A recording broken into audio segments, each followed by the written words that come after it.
Former President Donald Trump says he could soon be indicted again by the Department of Justice. What Trump had to say about his latest legal woes on the campaign trail. And let freedom ring. Taco Bell has won the legal fight to liberate Taco Tuesday. The rundown starts now.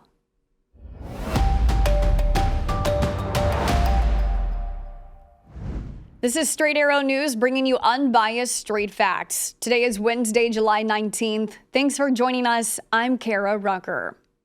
After 2 indictments in just the last few months, another one might be on the way for former President Trump. He took to Truth Social Tuesday to announce he had received a letter from special counsel Jack Smith stating that a grand jury is looking into whether Trump tried to overturn the 2020 presidential election results. Quote, deranged Jack Smith, the prosecutor with Joe Biden's DOJ, sent a letter stating that I am a target of the January 6th grand jury investigation and giving me a very short 4 days to report to the grand jury, which almost always means an arrest and indictment. Former Trump administration officials have testified that during his final months in office, Trump pressured them to act on what Trump called widespread voter fraud. As Trump indicated in his statement, a potential indictment could include charges related to January 6th. Trump followed up on his statement on the campaign trail in Iowa last night. I didn't know practically what a subpoena was and grand juries and all of this. Now I'm like becoming an expert. I have no choice because we have to. It's a disgrace. If you say something about an election, they want to put you in jail for the rest of your life. It's a disgrace. Trump's announcement highlighted several developments in the various criminal investigations into him. In Michigan, the state's attorney general filed felony charges against 16 Republicans, accusing them of acting as fake electors on behalf of Trump.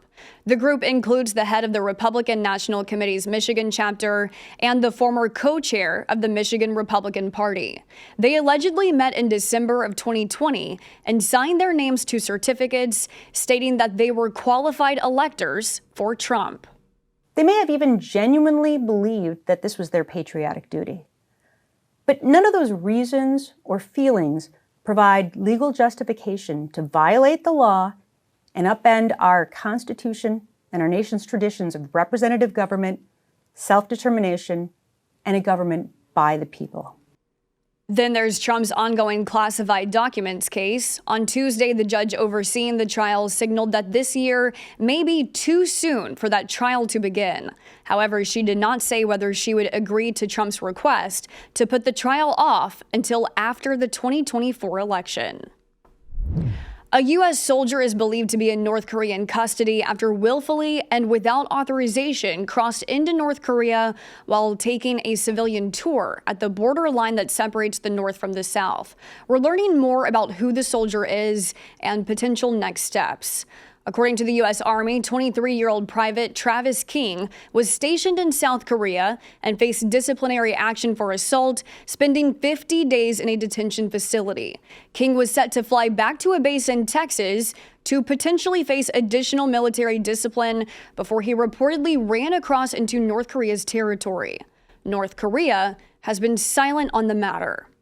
At a press conference at the White House, the press secretary was asked how far the administration would be willing to go to get the soldier back if the soldier willingly crossed boundary lines. Right now, the White House says they're focused on gathering more information on the incident.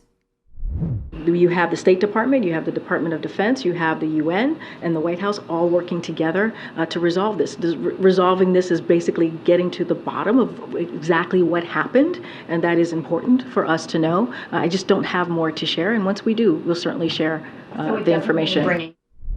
Illinois will become the first state in the nation to end cash bail after the state Supreme Court upheld a law that was passed by state lawmakers back in 2021. The elimination of cash bail was part of a criminal justice reform bill from 2 years ago that was immediately met with legal challenges. Prosecutors and sheriffs in 64 counties filed lawsuits claiming it was unconstitutional to end cash bail. But in a 5-2 decision, the state Supreme Court disagreed. Under the new law, criminal defendants won't have to pay a specific amount of money in order to be released from jail as they await trial. They will only have to remain in custody if a judge thinks they are a danger to the public or a flight risk. The new law will take effect on September 18th. Johnson & Johnson has been ordered to pay nearly $20 million to a California man who claims he developed cancer after being exposed to Johnson & Johnson's baby powder. This is seen as a setback for the company, as it has thousands of similar cases it's looking to settle over its talc-based products.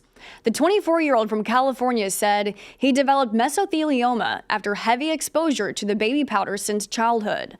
The vice president of Johnson & Johnson says they will appeal the verdict, saying their baby powder has been scientifically proven to be safe and does not cause cancer.